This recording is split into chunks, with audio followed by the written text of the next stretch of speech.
Thank you for viewing this recording of a free event provided by Next Village San Francisco for our community. Next Village San Francisco is a local nonprofit providing services and support that empower seniors to live independently in their own homes. We welcome people who want to keep connected with their community as members, volunteers, and supporters. We host 30 to 40 free activities and events each month for the public, and our members have access to our network of volunteers. Learn more and get involved at nextvillagesf.org. We hope you enjoy this video. Today we're talking a little bit about artificial intelligence.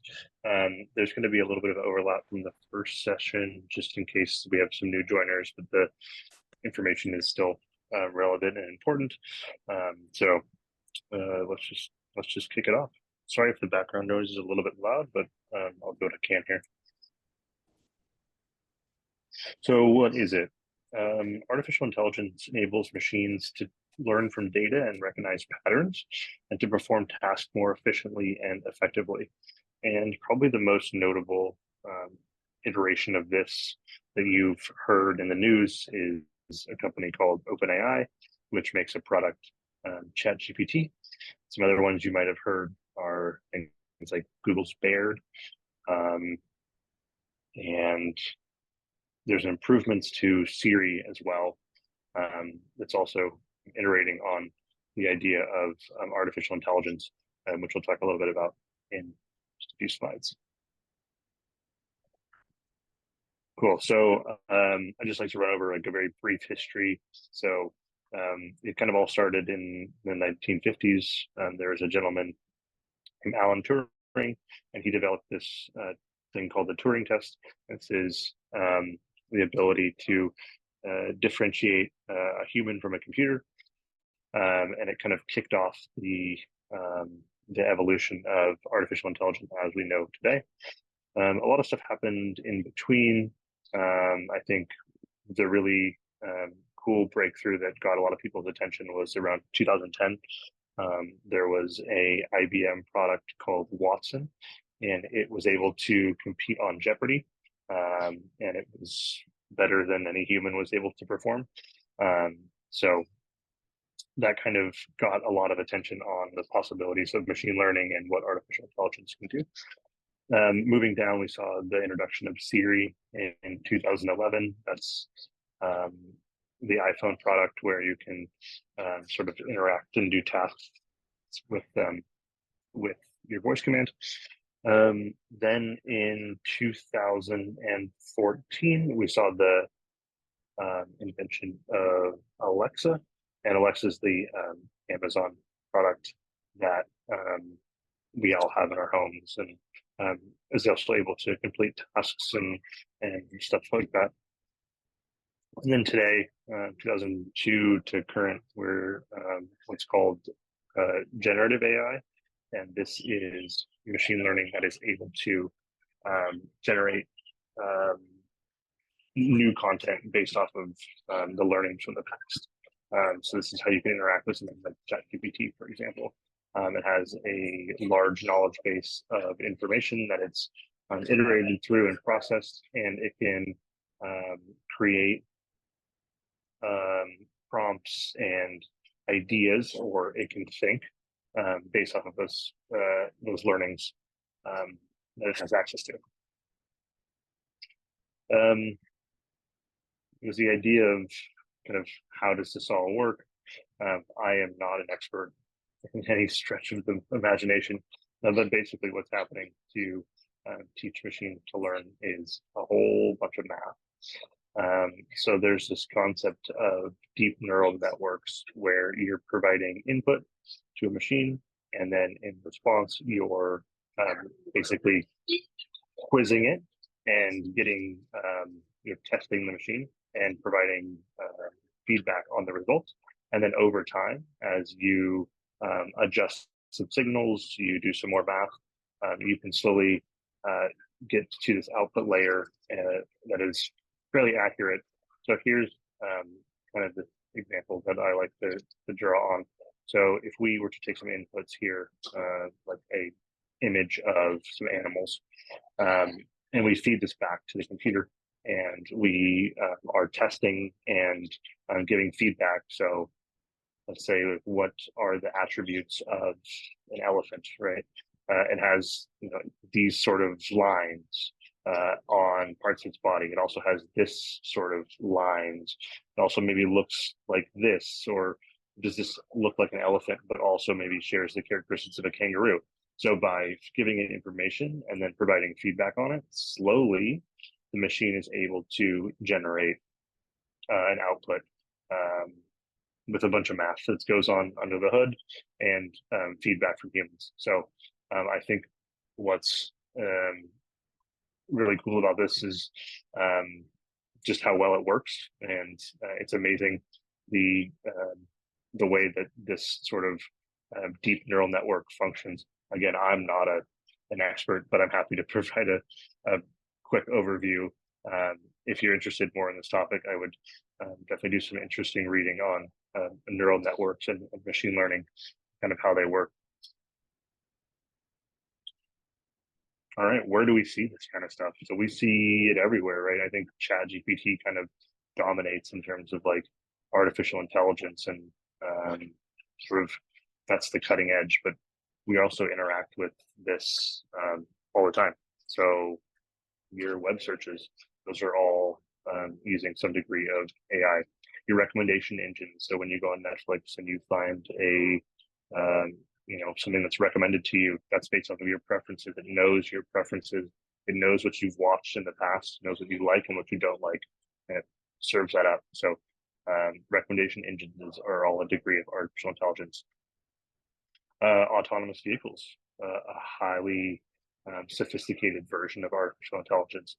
I think everyone in San Francisco has seen these Waymo cars or some other company using this. This uses lots of different inputs, sensors, lots of training, lots of data, lots of driving around and understanding the roads, environment. This is a very cool space as well. And then finally, things like ChatGPT, right? So you are asking it prompts and you're getting things in response. A lot of companies are doing this right now. We have Microsoft has their version. This one called DALL-E, this is able to generate images. So you can put a prompt in, say like, create me an image of my grandson skiing down a mountain, and it will generate that image. So powerful stuff, but it can also lead to some not great things, which I'll talk about in just a few moments. I talked about this in depth in the last one. I'll just kind of re-highlight it, but there's a couple different iterations of it, right? We have image recognition. So it's like taking in imaging, processing it, understanding it, and then acting. There's speech recognition. So this is things like transcription tools, like if you use Siri or you use another tool to do voice to text or like translation in real time.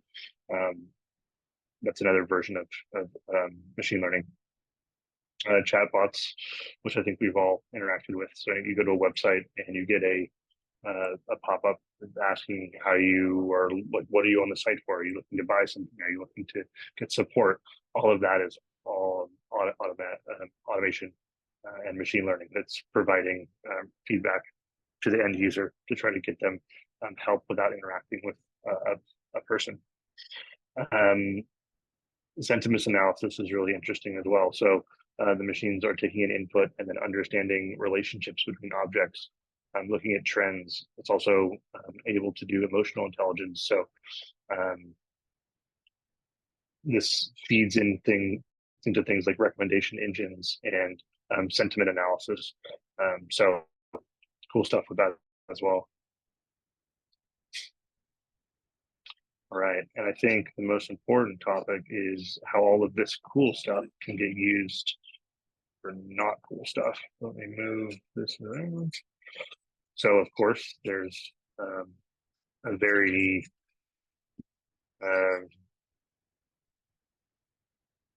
big risk with all this, and I think one of the scariest parts is how real some of these what they're called deepfakes can actually be.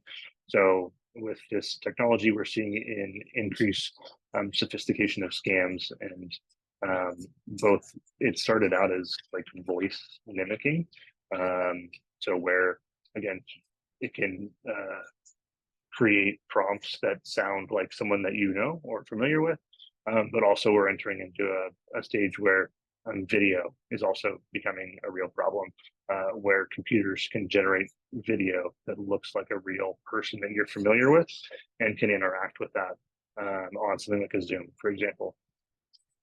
I think the biggest thing to look out for around this and any scam in general is a call for urgency. You will see most of the time that any point when you interact with someone and they need money now or they need something done now, that sense of urgency is usually correlated with a scam to try to take advantage of you in an emotional state or when you don't have the time or bandwidth to think through something. So most of the time, these scams will always have a sense of urgency tied to it. Look out for unsolicited calls, right? So maybe someone calls you or is pretending to call you from a time that they don't usually call, right? Like maybe it's early in the morning or it's late at night or it's a time that is just kind of out of their pattern. So unsolicited calls are another thing to look for as well.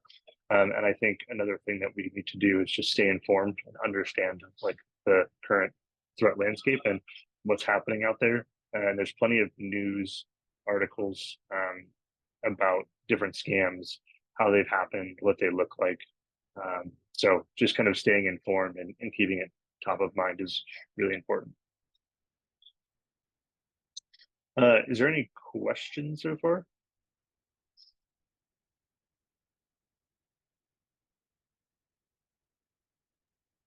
So everyone is on mute. If you do have a question, you can take yourself off mute to ask, or you can throw it in the chat and I can ask for you.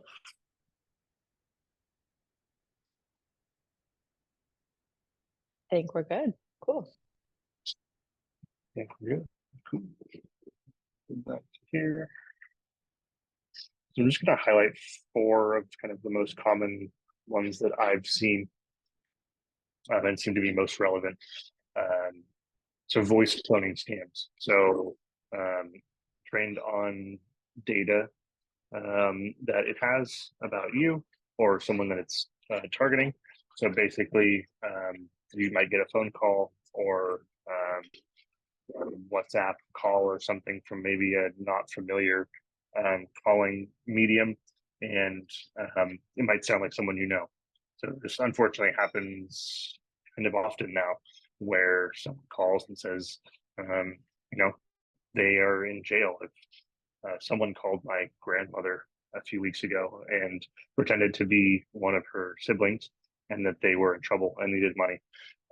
So the best thing you can do is look out for that that urgency, that sense of urgency in there, and usually requesting money through a platform that is hard to track, right? So you might often see like a purchasing of gift cards.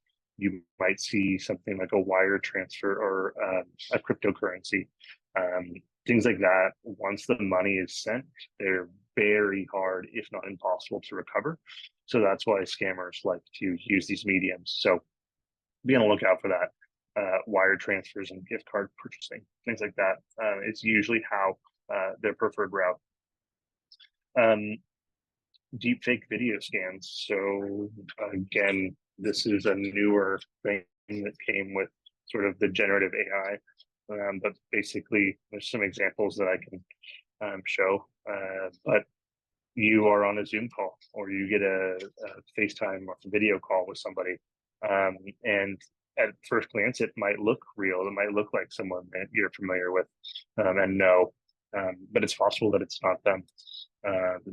Look out for that side of urgency, but then also taking a look at the video, you might see you might kind of look video game-esque. It's kind of hard to describe, but it is obvious once you kind of take a few moments and look at it, once you get past that sense of urgency that the scammer is trying to drive. This one is more common. This last one, this AI enhanced phishing email. So we're all familiar with those. We've all get them and sort of uh, delete them or mark them as scam. But these are getting really, really good. They're generated all by AI, and they're sent to tens of thousands of people, and they look really good, and they are hard to detect. Best thing I can do is recommend watching out for that sense of urgency that exists around these emails. You might see something like, hey, your credit card will be suspended if you don't call this number. Your account will be debited this amount of money if you don't do this action. Those are pretty common things that we see as fraudulent. Any sort of questions around scams? Has anyone experienced any of these or been sort of familiar?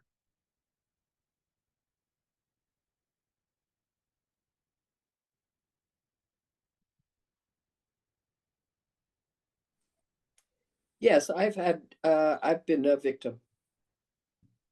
What kind of voice call or something An like email. a phishing email?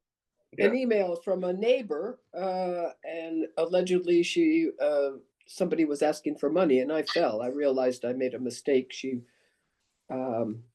later learned from other people on her mailing list that her email had been hacked. Yep. I thought I was savvy, but I fell.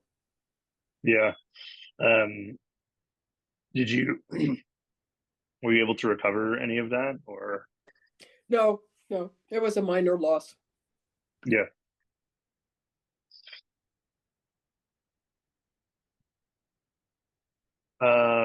What to do about this? So oftentimes we see deep fakes and stuff on platforms, social media platforms, Facebook, um, Meta, Instagram, things like that.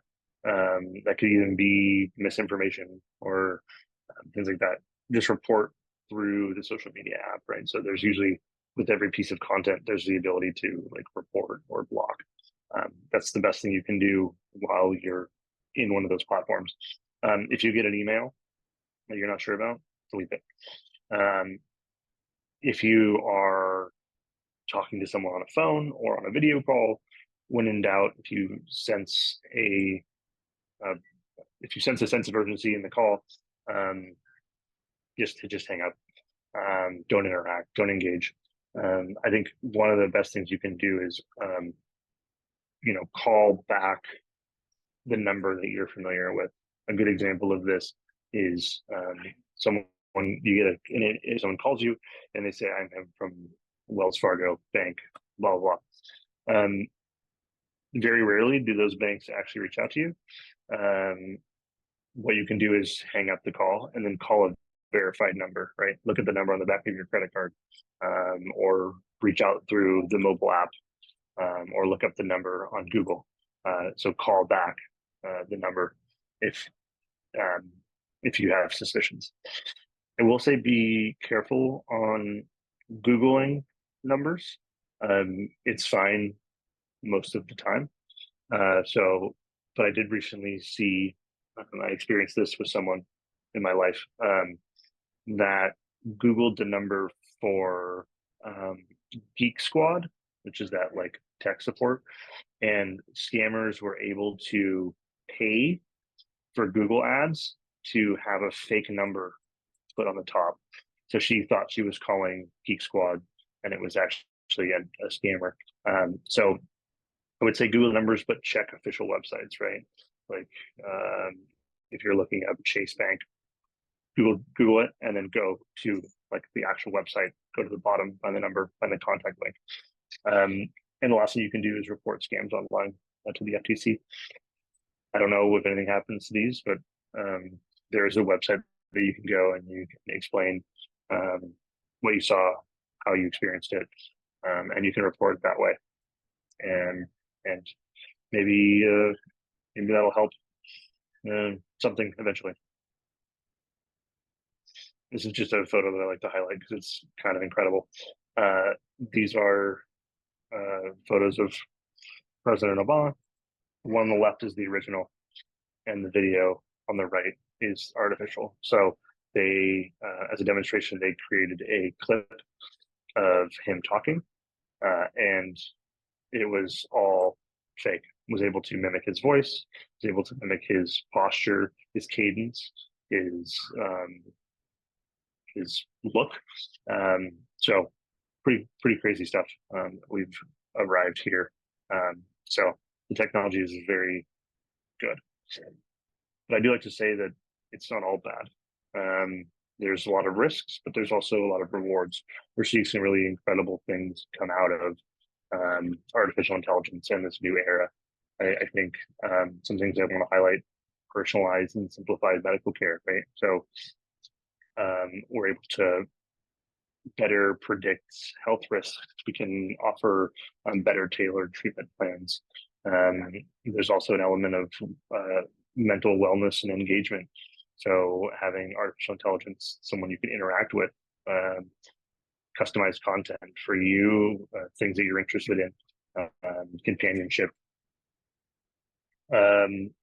which kind of dovetails in the next one, social interaction. So able to have another, I don't want to say a friend or a computer, but another companion that you can interact with, have conversations, play games, things like that are all possible now with generative AI. And then identifying risks and being able to make better decisions. This applies to all industries, but now that we have more data, we can make better decisions. And we're seeing some really cool things come out of this across all sectors. Thank you for viewing this Next Village video recording. We hope you enjoyed it. Please help us spread the word and tell friends and neighbors about Next Village events and services for seniors and adults with disabilities in San Francisco. Visit our website to learn more about our vibrant, growing network, as well as to view our calendar of upcoming Zoom and in-person events and activities in San Francisco. Our website is nextvillagesf.org. Contact us to join our email list to learn about events and resources for seniors in San Francisco. And subscribe to the Next Village YouTube channel by clicking the button below.